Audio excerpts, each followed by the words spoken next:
Hey, good morning and welcome to Breakthrough Walls. I'm Ken Walls and I'm your host. And today I have a guy named Chris Kopf on the show. And you may or may not have heard of this guy, but he is in the top 1% in the world of all Coldwell Banker real estate agents. This guy is phenomenal. He's joining us from Colorado, and I'm telling you, he's got just do me a favor, share this out. Let's get a bunch of people on here and wait till you hear this guy's story. It's going to blow you away. So stay with us. We've got Chris Kopf coming up here in just a minute.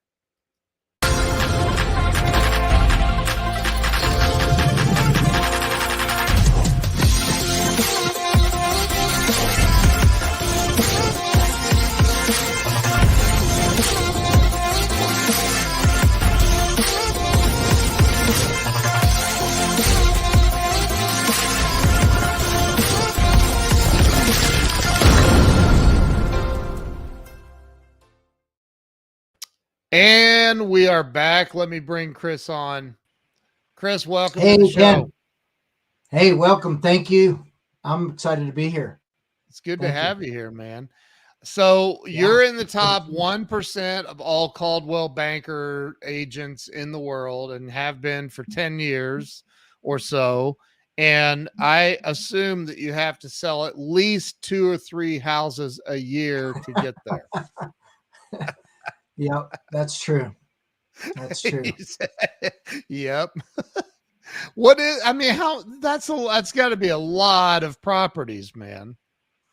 Yeah, it is. I mean, it's I'm very thankful for all the clients that I've gotten the opportunity to work with and represent. I'm in a very small market, so sometimes I think about some of the accomplishments. I'm very humble with that regard, but I also, very thankful that I've been able to, achieve what I've been able to achieve. A lot of hard work and effort, and it's been great. But I'm in a very small market in Colorado. It's Crested Butte, Colorado, which is a small ski resort town, and it's been super cool to be a second homeowner here, and then get to move here full time and live and work and enjoy this beautiful place. So, I started this show about 5 years ago, almost in 1 week, less than a week, 6 days. It'll be exactly 5 years that I started this show. Wow. And it's been all about helping people have a breakthrough. And I've had guests on that I've asked, like, did you ever face a challenge? Like everything's just been easy for you? What the heck? So, it's really about, that's what this is about, is like, hey, this is what happened. This is how I overcame it. This is what, so that's what this is about. So start with telling everybody where you were born and raised. All right. Well, I grew up in Ohio, but I was born in Bethlehem, Pennsylvania, and my dad was worked in the industrial paint industry in sales, and then in management. But we moved from Pennsylvania to Ohio when I think I was 8 or 9. But kind of an interesting story. When we lived in Pennsylvania, he had a guy in the neighborhood that said, "Hey, Don, my dad's still alive, and I'm going to see him the end of this week. I'm super excited. Beginning of next week." He lives in Florida, and 93 years old and doing great. But he had a guy that came to him in the neighborhood and said, "Hey, I write this column for the Allentown News about the skiing in the Poconos in Pennsylvania, and I just got promoted and we're moving. Do you want to take on the column?"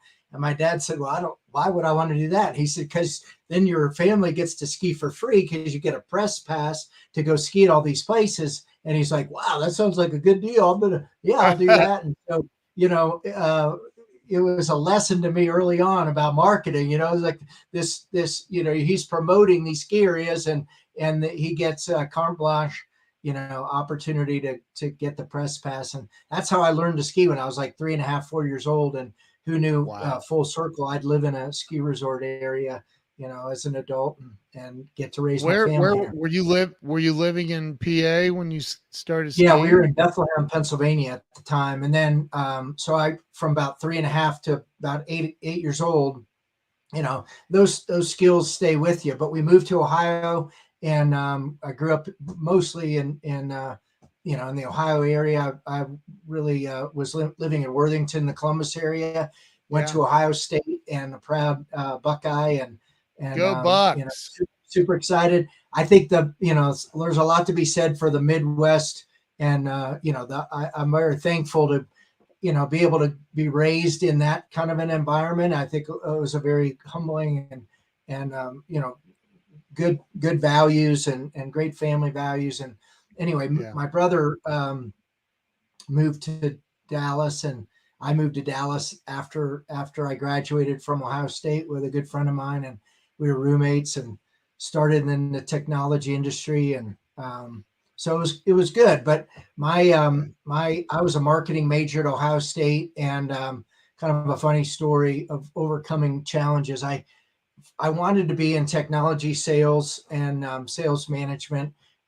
I knew that when I was in college, and I took a COBOL programming class my sophomore year, and I had also an accounting class and a statistics class, and I was like in a marketing class. I was like, oh my gosh, I had to go to the computer lab. This was punch cards back then, all this Yep. stuff, and teletype machines. And anyway, it was I got crushed, and I ended up withdrawing from that class. And all the CIS majors are looking at me like, what in the hell are you doing here? And I'm like, oh, I want to be in technology sales, and I thought this would be a good thing. But my junior year, I went back and took that class again, and ended up getting a B plus, and was very happy that I was able to In do that. I Cobalt. learned how to juggle and manage all the things I had to get going, right. And that was in Cobalt programming.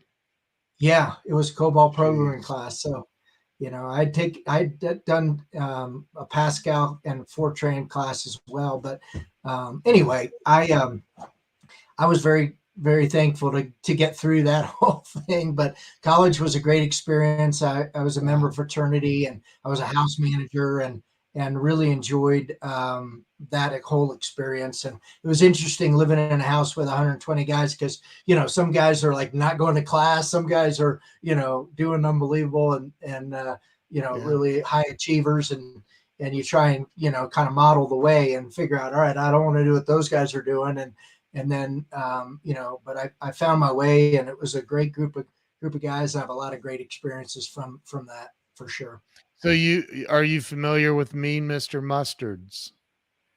Mean Mr. Mustard Isn't from there wasn't there a bar down there called Mean Mr. Mustards on Ohio Papa State Drive? Joe's and the Orr Papa House and John's. the Yeah. library, and there was a lot of I spent a lot of time on High Street. Some great memories. Yeah. Great fun, but crazy. Yeah. The The things we did Newport. as Did you ever youth. go to the Newport Newport. Music Hall? I don't remember that. I don't know if that was in place when I was there. I graduated from college. I'm old. I graduated in '84, and then moved to Texas. And That's so not I that's don't not know. old. But yeah, I think it was there. It's been there forever. The Newport Music Center. They Yeah, had concerts and all that there. But yeah, anyway, so yeah, that's my old stomping grounds too. So I didn't yeah. go to college though. So I went to I know. Ohio. I went down to High Street, but not for the Yeah, same reason you were on High Street. But yeah. so you went to you graduated with what was your degree in then? Was it Marketing. Yeah, I marketing? was. Marketing. Yeah, Okay. business. And Yeah, and then you said you moved to Dallas right after that?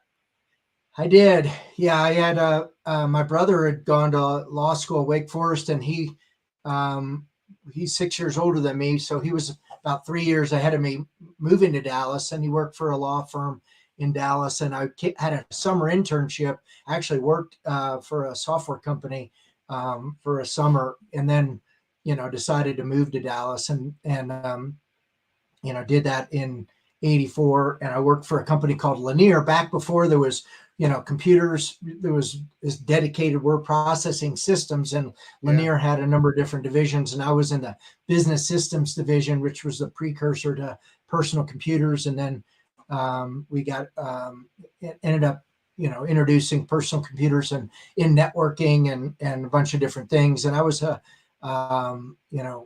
started as a sales guy, and then a district manager, and was there for a number of years. And then I there was a changeover because we were really still selling proprietary technology, and got acquired by a different company, and Novell and Banyan networks were coming online, and long story short, they sort of had a big layoff. We got acquired by a company called Centrex out of New Jersey and laid off a bunch of people. I was a district manager at the time, and so I had taken a Banyan certification class. So I was a Banyan certified network engineer and went to work for one of my clients 2 days later as a consultant and implemented the system I had just sold them, and as a selling manager. And anyway, that was kind of the start. I ended up working for two other companies, a software company called MapInfo, and then a Silicon Valley based company called Network Appliance, or NetApp, which sold data storage and software as a hardware software solution. But really learned a lot about all in Dallas. Yeah, I was in Dallas. I was traveling a lot, and each time, in a startup company, everybody's kind of carrying a bag, sort of selling and trying to help the company grow, and a lot of pressure to perform and sort of make the company get off the ground, which is a hard thing. But that was I spent 20 plus years in the technology industry. It was a great time and a lot of fun.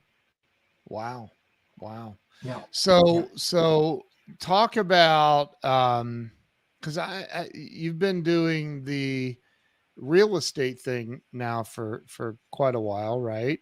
Mm-hmm. So how did that whole transition? How did you go from being in technology right to real estate sales? That seems like a pretty big.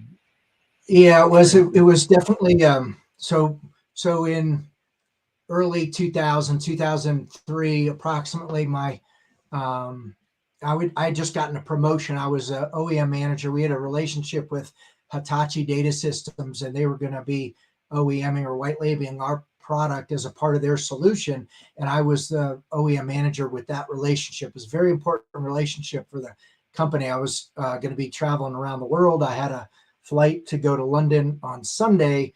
On a Thursday evening, my wife Francine came to me and told me that she didn't love me anymore. She wanted a divorce, and it was a terrible situation. We had three daughters that were like 3, 4, and 5 years old at the time. Wow. And long story short, I didn't sleep a wink that night. We, of course, were arguing and yelling, and it was just I don't understand. And I went to work the next day, and I resigned my position, and I canceled my flight to London, and ended up taking a leave of absence from the company. And I just felt like there's no way I could be.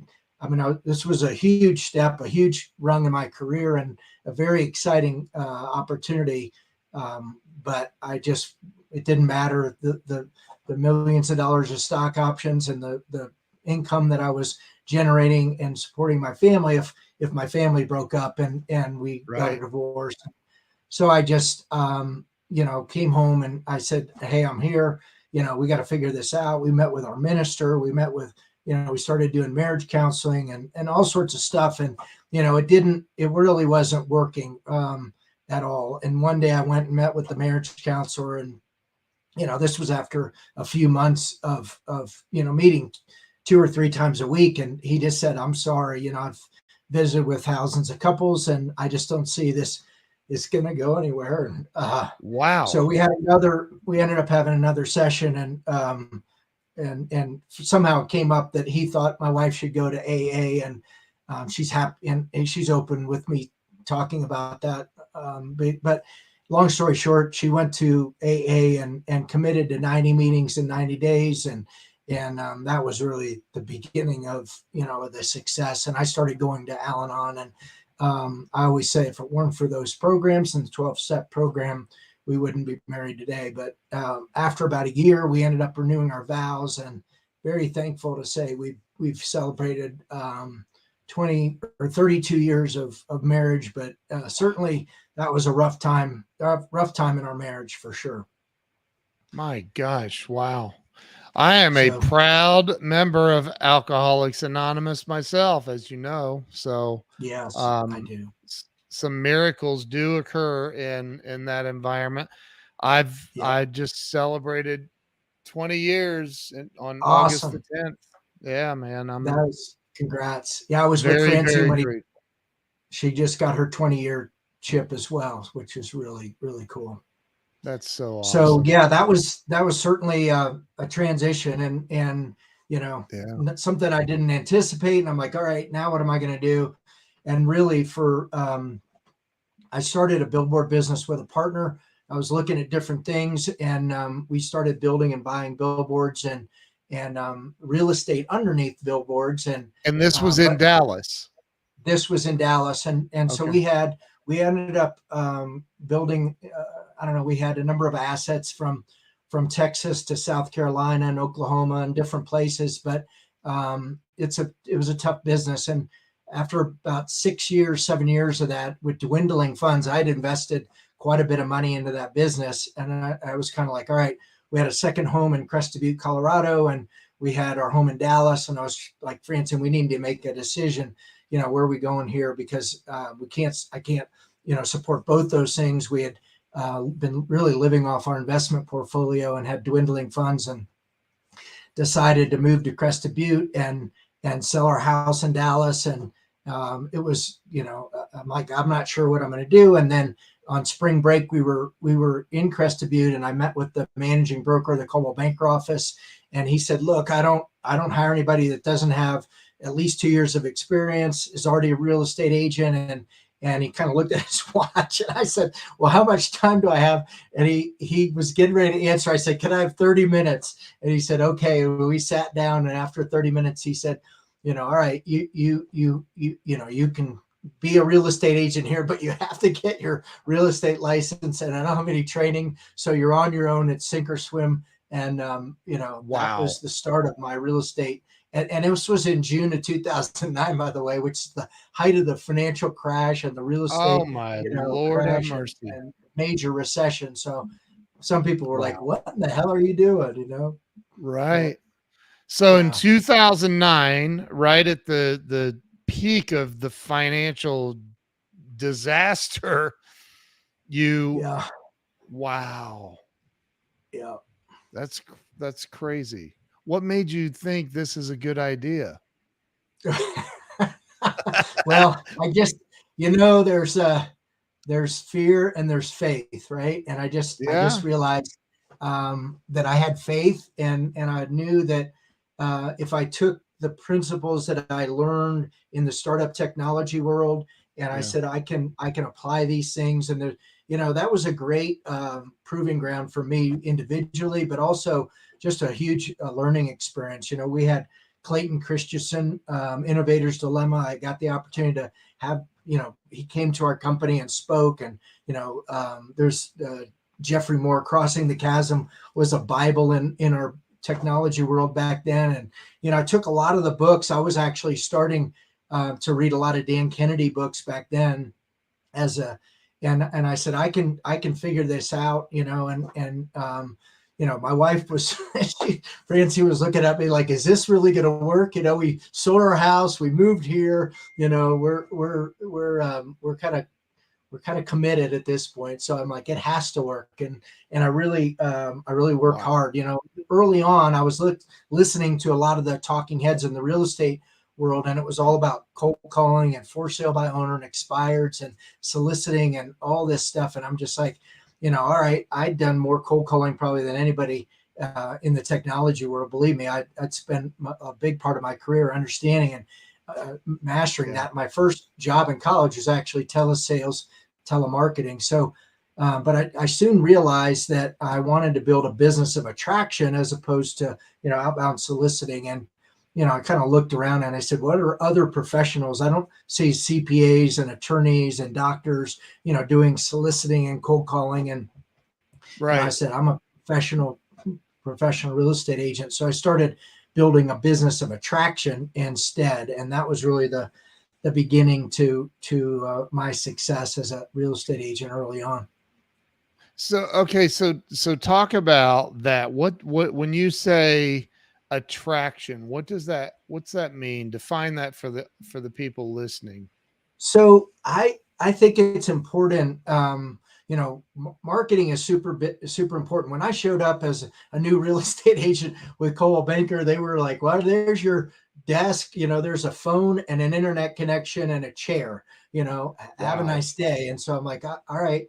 Well, I got my license. I'm a licensed real estate agent, but I didn't have any clients. So it's like I need to do real estate stuff. What do I do? Well, I need clients before I can practice being a real estate agent. And so how am I going to find those clients that I want to work with? And my first transaction was a cabin that was like an hour and a half, still in Gunnison County, but about an hour and a half from my house and my office, and it sold for $65,000. I'm like, okay, I learned a lot. I had both sides of that transaction, but I really don't want to do that anymore. I really want to appeal to the luxury segment of my market. So what can I do to connect with those people? And first you have to understand who you want to do business with, where they are, where they're located, understanding sort of their demographics and their socioeconomic, values and all that. And Right. then you can start to market to them, because if you have the wrong message to the right people, then that's not going to work. Right. And so I Right. had to really dig in and understand. And I started, early on. Ken, I know that you have quite a technology background in building websites, but this was, in early on, I'm like, all right, I'm going to figure this out. I switched from PC to a Mac platform, and part of the Apple, Good job. portfolio was this thing called iWeb, right? Is there in their Yep. iLife portfolio. And so I'm Yeah. like, all right, well, so I started building a website using that platform. And then, long story short, I'm like, all right, well, now I have a website. This is things are going to start happening to me now. Right. And Right. but it was I'm in crickets. the Nobody, phone book. yeah, exactly. But so it wasn't until I started doing sort of content marketing and creating a market report and a newsletter and providing valuable information to help my clients to make informed decisions, right, that I started attracting the dream clients that I want to do business with. That was a big breakthrough for me. And within 3 years of being a new agent in my market, I was in the top 10 in my market. The fourth year, I was the number one agent in my market, and broke Wow. into the top 1% of all the Coldwell Banker agents in the world, and have stayed there for the last 10 years. So it's been, these systems I proved early on, and then it's like, it's just continued to be, you know, maintaining that level of ranking, and I'm very thankful for that. So, do you have a lot of repeat? I wouldn't. I mean, you can't. I wouldn't imagine there's a lot of repeat, is there? Yeah, so the target demographic in my market is affluent second homeowners, and it was Wow. helpful too that I had, I'd been a second homeowner in my market, so I was Yeah. sort of, like I've been in your shoes. I understand what it's like as a second homeowner to buy and sell real estate. A lot of times we still have a lot of raw land here, so we have single family homes, of course, we have condos and townhomes, and then a lot of land, and either a lot in downtown Crested Butte, or a 35 Yeah. acre parcel that someone wants to build their dream home, that's up in the mountains in a beautiful setting. And so I've kind of gone through a lot of those same things myself, and with Francine, and we had gone through that. So I just have created a lot of content that appeals to that, and it answers a lot of those questions. I created a couple of books: The Complete Guide to Buying Your Mountain Dream Home, and The Complete Guide to Selling Your Here, Mountain Dream Home. And so, hold. I want to give you full screen. Hold those up. oh, okay. Yeah. So The Complete Guide to Uh-oh. Buying Your Mountain There Dream you Home, go. and The Complete Guide to Selling Your Mountain Dream Home. And so those, Oh, that's smart. Yeah, those were really, in fact, I learned that system from Craig Duswalt and Rockstar Marketing because, I saw him speak at a conference here in Colorado, and this guy was talking about being a rock star and standing out and being an expert and authority in your market. And I was like, well, I'm doing all those things. I didn't really understand at the time how I was kind of the cook in the kitchen, or the Wizard of Oz, the man behind the curtain, just doing all the Yeah. stuff, and and didn't realize all the the things that were really working and what I should do differently. And then I started created those two books, and that really was a good thing as well, because I'd already achieved a great success, but that helped to reinforce that, and was really a great tool for me also. I tell people all the time, you need to write a book. You need to write a book. You got to write a book. Yeah. Like especially if you own a business, like you should write a Yeah. book. And so many people have not written a book. I mean, the majority haven't, right? And It's hard. It's hard to do. Well, now it's there's tools like Chat GPT that actually can make it really easy for you. But I think that I'm not suggesting you use Chat GPT to write a book, but you could get ideas from Chat GPT to write a book. But Sure. I think that I talk about what that, because you and I know, especially if you've had to deal with alcoholism, um, which you had to deal with it, right? You may not have been Yeah. the alcoholic, but there's Right. not a huge difference between being an alcoholic and being codependent. Because I'm dual diagnosed. I've been through both. Um, Yeah. I went to Al-Anon, where wine is a verb. I'm That's so terrible. But no, when you're dealing with stuff like that, you're dealing with emotions of not feeling good enough, right? Like Right. that's one of the things that most people in that arena deal with. How did you deal with the imposter syndrome thing, and writing those books? What did it do for your confidence when it came to your chosen career? Yeah. Well, there's a lot packed into that question, but I totally am so thankful for the 12-step programs that are out there for people, regardless of what they're dealing with. Yep. AA certainly, is an unbelievable program, and I went through the 12 steps in Al-Anon, and when we didn't even know it, but when we moved here full time, there's a conference actually that's here every single year and has been for, like, I don't know, 30 years. And so we've attended that every single year that we've been here as well. And there's a lot of wisdom in those rooms about so many things about life. And I learned that in our struggle, I mean, the stats are out there: 50% of all marriages end in divorce, and Yep. most people that you speak to have a family member, a friend, or an associate that's been touched by some addiction challenge. And so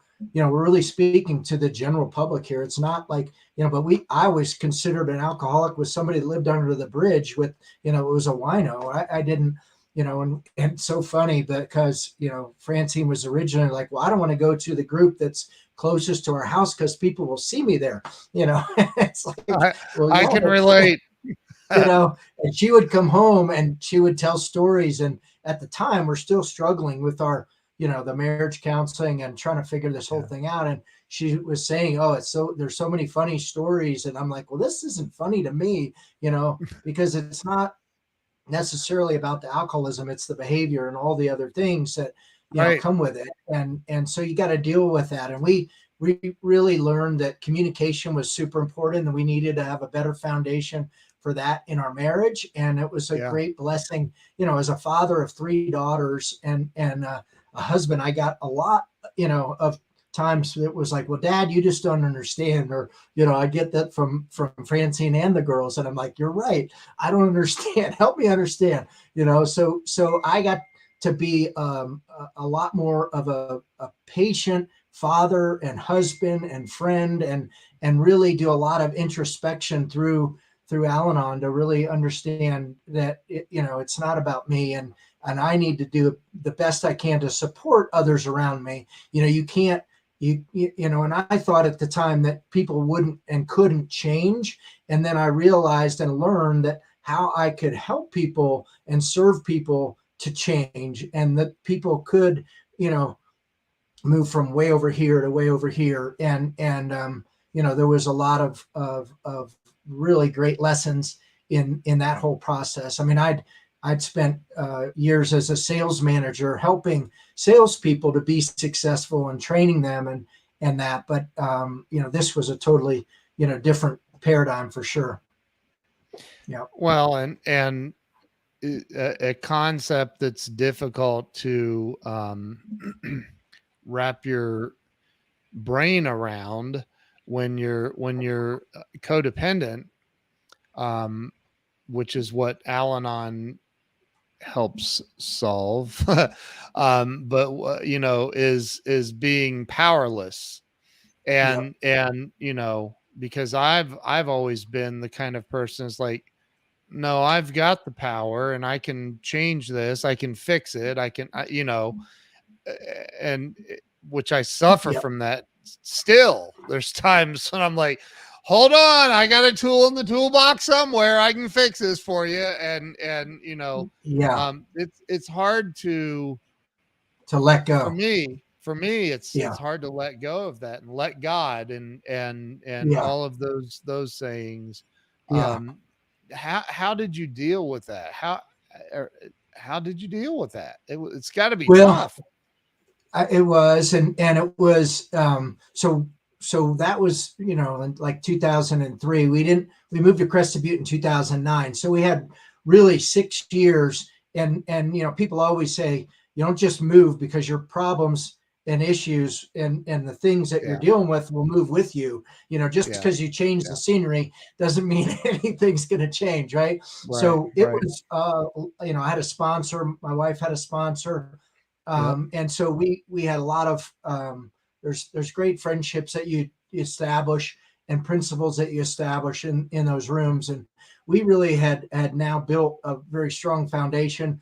I quit drinking at the same time as Francine. And, at the beginning we were like, well, what are we going to do now? Life is going to be no fun since, we don't have that and all the things that were surrounding that. Right. And so we went through that together, and that was a really bonding experience, and it was good for our family. It was good for our marriage. And, we built this really strong, foundation and communication, so that when we made the change, in 2009, and we, said, okay, we're going for it and we're moving, this is ultimately, we were going to wait until our kids graduated from high school. And we said, well, you meet so many people through your kids, and this would be a great experience for them, because they were, we had a country club membership. We had all of the trappings, and our daughters were the tears. We were here on spring break, and we told them that we were we had already sold our house and we were moving, and the tears just streamed down their face, because we were pulling them away from their friends, and, all of the things that we had, which were really luxury, a setting. We were, very fortunate. And acquired a lot of material things, but really it got us to really understand how the life experiences and, the relationships so much more important than those material things. So when we moved, we kind of, we're in a different spot, and that was kind of the beginning of a new journey. And it was very exciting and also very scary at the same time to say, is this really gonna work? A lot of adjustments for everybody. We moved from a lake, we lived in Lake Highlands, and the girls were in, big schools, 5A, 6A school, to Shelby, our oldest daughter, a graduating class of 22 that she moved into as a sophomore. She was a cheerleader, and they didn't have cheerleaders here. She, all of our girls had to make adjustments, and it Wow. was, as Francine did as well. Yeah. And if you're established in your recovery community and then you move, that's a huge hit too. I totally Yeah. get that. Yeah. Yeah. Yeah, they call it a geographical cure. Unfortunately, I'm very familiar with that back when I was drinking. It's like I found out one day I was just running from myself, Right. but but when you got to Crested Butte, though, it sounds like I mean, and it's not easy. I mean, you got to hit the ground running, but you don't really know a lot of people, and you're reestablishing everything. Yeah.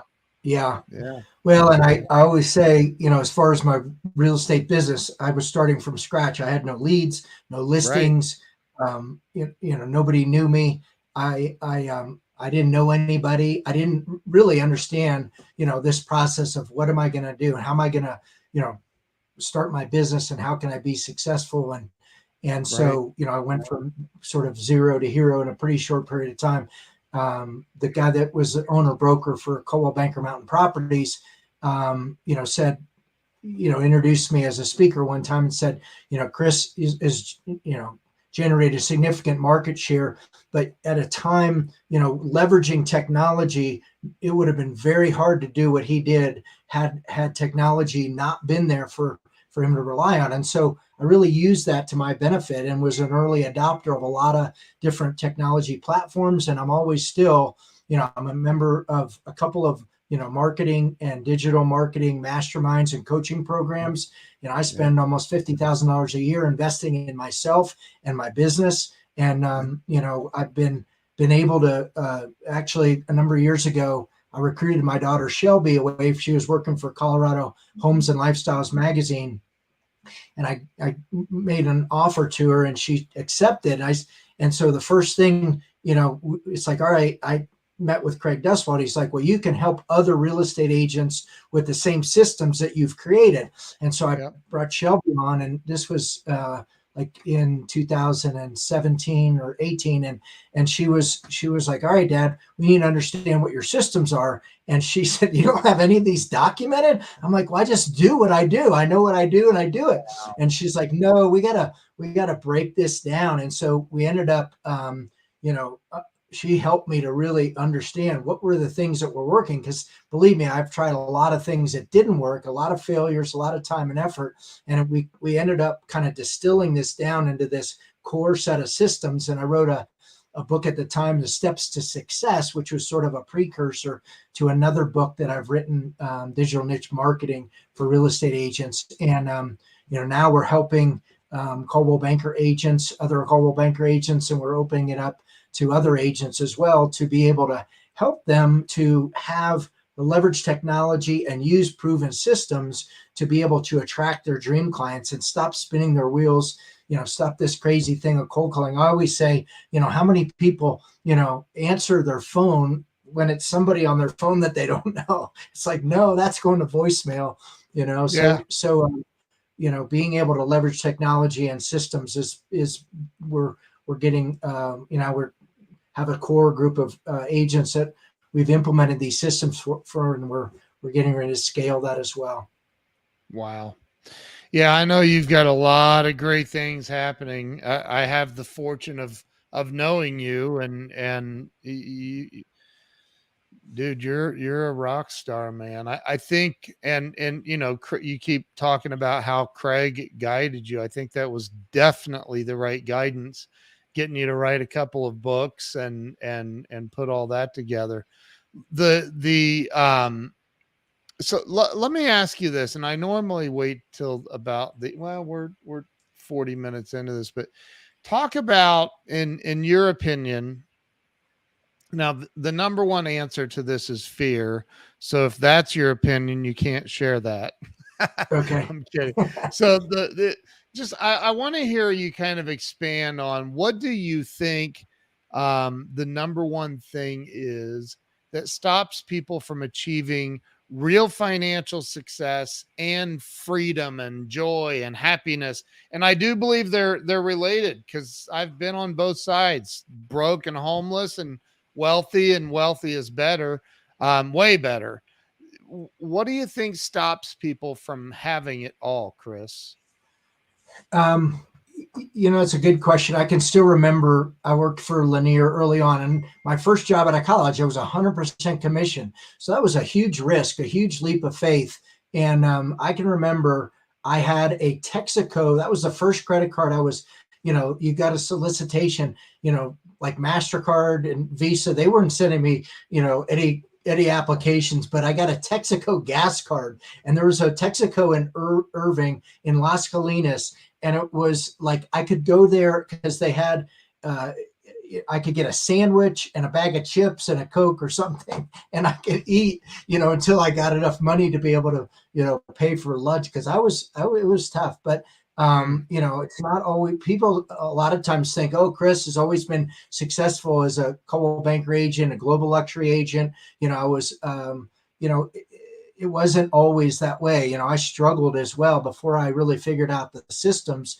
And I think a lot of times people, as you said, it's fear, but it's also, they don't put, they don't model the way. It's really important.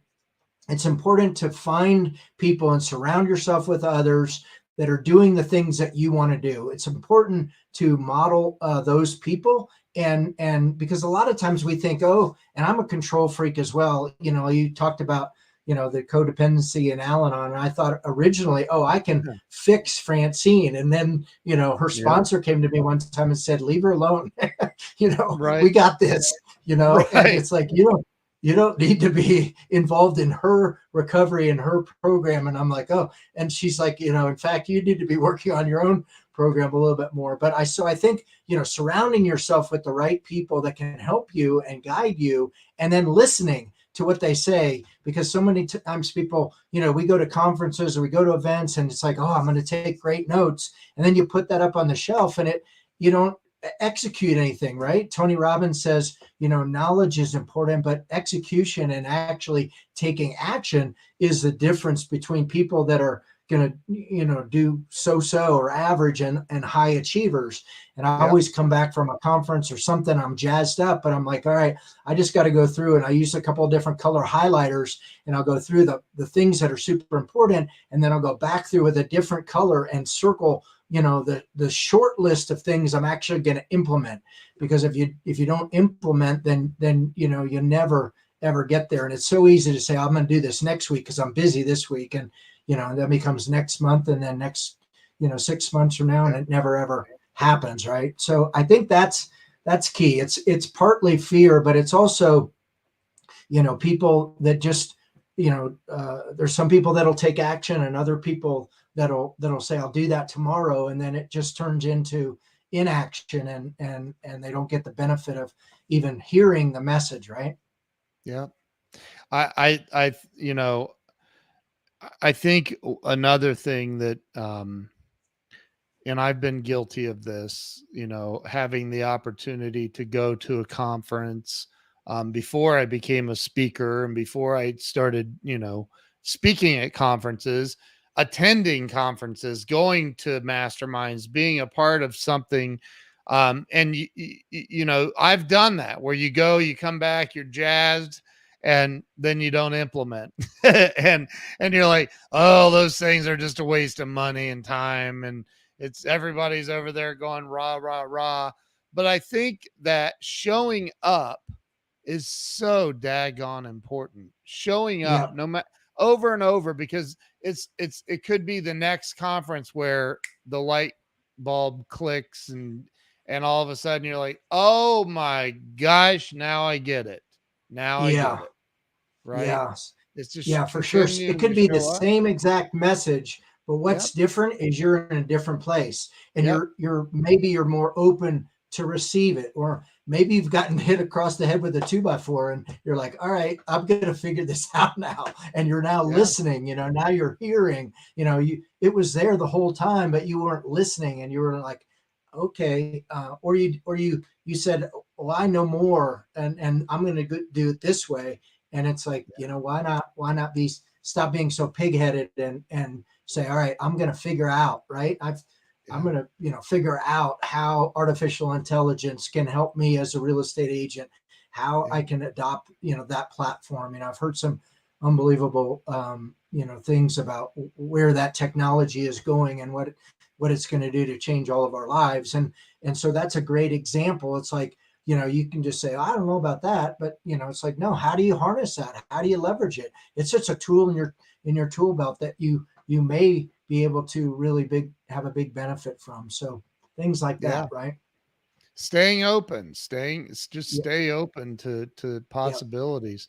I'll tell you, the book we were talking about prior to this, wait till you read that. Jeez, Yeah. Benjamin Hardy and Dan Sullivan have, but so there was a time back in, ironically, 09, 08, 09, 2010, when my wife and I, let's see, we had just met in 2008, I think.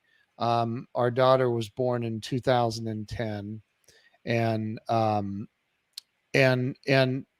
things were, we opened our first office. Like, I had been freelancing, working from home, but we decided to open an office and Right. had a handful of employees. And one day, this big dude that worked for me, really big dude, comes, I'm on the phone, he knocks on the door, he goes, there's some dude looking in the windows of your SUV out in the parking lot. And I'm like, you're bigger than me. Go kick his ass. And like, what are you telling me this for? He's like, he's got it blocked with a tow truck. And I'm like, a tow? Oh no. And I'm like, oh my God. And I go out and see everybody that working for me got paid and I didn't, and neither did the bank. And so he Oh, was there to take my car for the bank. oh, oh, And I don't know if you've ever tried to talk a repo guy into not taking your car, but it doesn't work. He took my car, and I'm standing in the oh, parking lot with 4 employees or 5, whatever it was, watching my car drive away on the back of a tow truck. yeah. And I can remember at that moment, I had 8 years sober, something like that. I and I'm thinking, first off, I was totally humiliated. My Right. employees had to be thinking, "Oh, great, this is the end of the world. We're not getting paid," and Right. I'm just sitting there thinking, "What's the point of even being alive anymore?" Like, I can remember thinking, like, "What's the point of going on? Like, this is it. This is the end of my Right. life." Yeah. And so that, all that leading up to a question, if somebody called you and said, dude, I've tried everything, I'm at the end of my rope, I can't pay my bills, the electric's getting shut off, my car got repoed, um i, I don't know what to do, what would you say to them to help them get through to the next moment? Because I suspect you've probably been, maybe not had a repo, but you've probably been there. You've probably Yeah. been at the end of your rope, not knowing which way to go. What would you say to Well, that person? yeah, I know. I mean, the story I told about my wife with Francine, telling me, hey, I want a divorce. It just felt like I was at the bottom of a pit and I was no way I was going to climb out. I'm like, I have no experience. I don't understand, you know, what's happening and why it's happening. And this doesn't make any sense. And I felt hopeless, so that's that's a terrible feeling, but it's important if anybody ever feels that way to reach out to somebody else. I have had people, I never had that thought that crossed my mind that I was going to end it for myself. My wife actually asked me that question, and I said no, but I've had friends that have, and people that I've known close, and the most important thing is to make that call to reach out and Yeah. to realize that we all can be a helping hand to somebody when it's just somebody to listen to and to help understand what their issue is. A lot of times when we're in it, we don't realize we can't see the forest for the trees, right? And we don't understand, that there is a path to recovery, that there is a path, there is a solution. Other people, have gone through this, and so when you're in a room with like-minded people, and whether that's in a AA or an Al-Anon meeting, or it's in a mastermind meeting, or it's in a at a conference, and you're talking about digital marketing, and you're getting to network with all these different people, you're focused on solutions. You're focused on what other people have done to be successful, and it's like, wow, I had never even thought of that. I didn't know writing a book was something that I could do. I always thought that was those are self-publishing a book. I'm like, oh, I didn't know that was a thing. It's like, how do you do that? It is hard to get through that whole process. You're right, technology is out there, and it's easier. There's a lot of different platforms and ways you can do that, and people to help you learn the way. But I think the answer is to find that person that is extending their hand, and to have faith. And then a lot of times you're going to look in a place that you didn't think for that person. And I have a Christian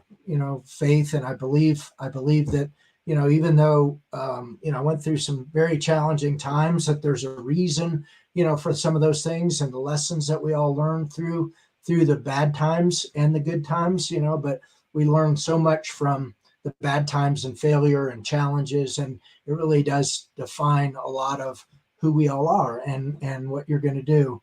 How are you going to react?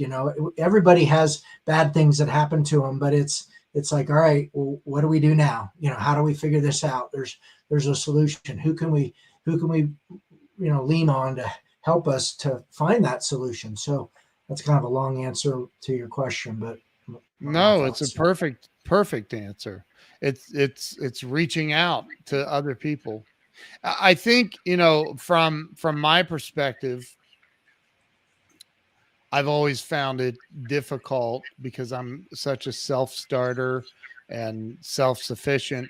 I found it and I think a lot of entrepreneurs are probably like that, where it's like, I'll figure it out. I don't need help. I'll figure it out.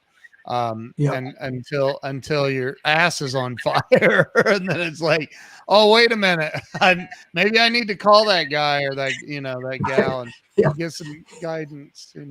So it's tough. It's tough to overcome the ego sometimes. So wow, man. So where's a good place for everybody to follow you? I want to put that up on the, do you have a website that I can put up on the? I probably too, for my real estate business, chriskopfcb.com is Chris KOPFCB. CB. Yep. C as in Charlie, B as in boy, .com. And then, we're starting to, and this is a long URL. I don't know if this will come through, or you can see this or not. No, can't see. Can't see. No can do. No, the green screen's washing it out. Okay. So it's niche workshop and then number 4, cb.com/Chris. Anyway, my daughter Shelby and I are working with other real estate agents to help them implement these tools. We have a done for you program. We call the Momentum program that helps agents. A lot of agents are like, I just don't know how to set up this stuff. Technology can be difficult. Sometimes you go through one, you think, oh, I got to do this one thing. And you think there's one door, but there's actually 3.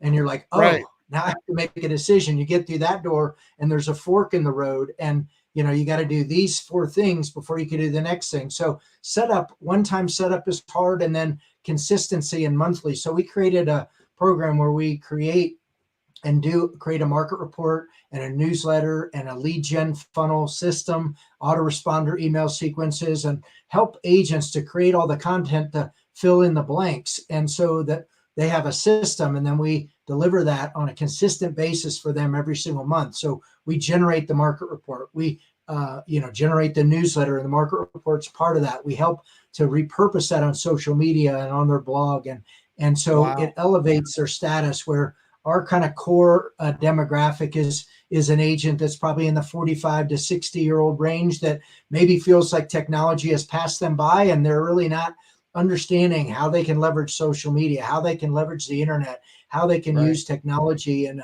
a database and a list and email marketing and all these kind of things that we have been implementing and have proven that work. And now we're ready to scale that with other agents as well. So yeah, reach out to me individually through this website or through our other systems, and excited And to. I suspect that Shelby is watching. So Shelby, if you would type in the comments that link that Chris was just trying to show there. If you type it in the comments, I'll put that up on the screen, and it'll also be clickable for everybody to that's watching also. So but yeah, that would be, look, she said, yes, I'm here. I thought that was her because I looked down at my phone. It said Shelby Kramer followed you. I'm like, that's got to be the same Shelby. Yeah. So Yeah, yeah, type that in the link in the comments if you have that, Shelby, and I'll put it up on the screen here. But Chris, you are a rock star, my friend. There we go. Thank you, Shelby. You're a rock star, man. I'm honored to call you a friend, and have met you at the Turn It Up event. That was pretty cool, man. that was awesome. So yeah, you've got a lot of great things happening, and it sounds like you're going to be able to help a lot of other agents reach, similar levels that you've reached. Well, we're trying hard. We have created some systems. We created this book, and as a part of the workshop, it's a 5-day workshop, and we have a VIP group, and people can get a copy of this book just for being in the workshop. They get a PDF version, but we'll send out the physical version, and it's really Wow. rewarding to be able to serve and to be able to help. I say that in my real estate business as I feel like I'm serving my clients and helping them to make informed decisions, and then to get on the flip side to help real estate agents and serve them to help to be able to have the life of their dreams and achieve financially what they're hoping to achieve, to break through, to get to that next level, and to have that not just financial freedom but freedom in their life, because there's so many ways you can leverage technology to get time back that you Yeah. are doing all these manual processes that can be automated and systems set up, right? So that's what we're super excited about. You know what I love about you is you talk about serving, and I know you mean serving other people, right? There's a lot of people that talk about serving that it's really just a money play. They're not actually serving anybody but themselves.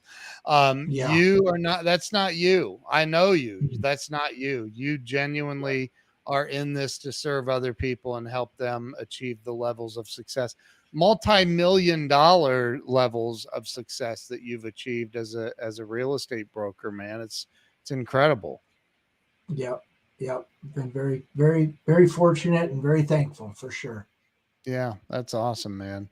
So everybody watching, go to Chris Kopf. I see. I want to say the P. I know I'm not supposed to, but I want to. You But can say Kopf.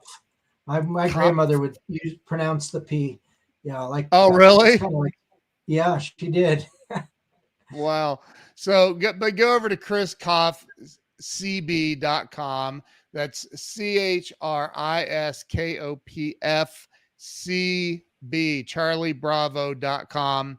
For those of you listening on the podcast networks, go over, check out Chris, reach out to him. If you're a real estate agent and you want help growing your business, getting unstuck, getting to a new level, follow this guy. I mean, and that's the other thing. Like, you don't have to sign up today. Follow him, watch what he's doing, and you'll probably eventually sign up. And Yeah. congratulations to you and your daughter. How amazing is it that you get to work with your daughter? That's Well, so it's cool. come full circle. Really, you think about, kind of where we were, and that some of the decisions that I made, and it's very important. A big part of my why is my family and the legacy, and getting the opportunity to work directly with Shelby is really a just unbelievable. That I, we kind of this dad daughter team to help other real estate agents, and it's So been cool. very rewarding and super cool to get to do that, and it's a blessing for sure. I have a 12-year-old daughter and a 17-year-old daughter, both of which I've offered a job to, neither of which have taken me up on it. My 12-year-old's like, "Dad, I want to go to Lululemon and get these $5 million pants." And I'm like, "You're 12. No." And she's like, Right. "What can I do to earn money? I'll work, I'll do chores." And I'm like, "How about working for me? You have a laptop. I gave you an Apple laptop. How about using that and helping me?" And she's like, "No, I don't want to do that." I'm like, Right. Yeah. ah, maybe someday, Yeah. right? They grow out of that, right? They eventually Yeah. become, yeah. So, They do. Chris, you're awesome, man. Thank you for being here and sharing your wisdom, your experience, strength, and hope with everybody. You've been to the bottom and risen to the top. It's amazing, and I'm honored that you came on today. Thank you. Well, thank you. I appreciate the opportunity, and always can. I enjoy our friendship, and And it's been great to get to know you in a business environment as well, and yeah. look forward to many, many more times together. Yeah, likewise, likewise. So, everybody, make sure you follow Chris, follow him everywhere on social media, and check out his website. And thank you. I appreciate you. Stay with me. I'm going to end the live stream. If you haven't shared this out, share it out now. Appreciate all of you being here. Thank you, Chris, again. Appreciate you being here. All right. Have All an right. awesome day. You too. See you guys.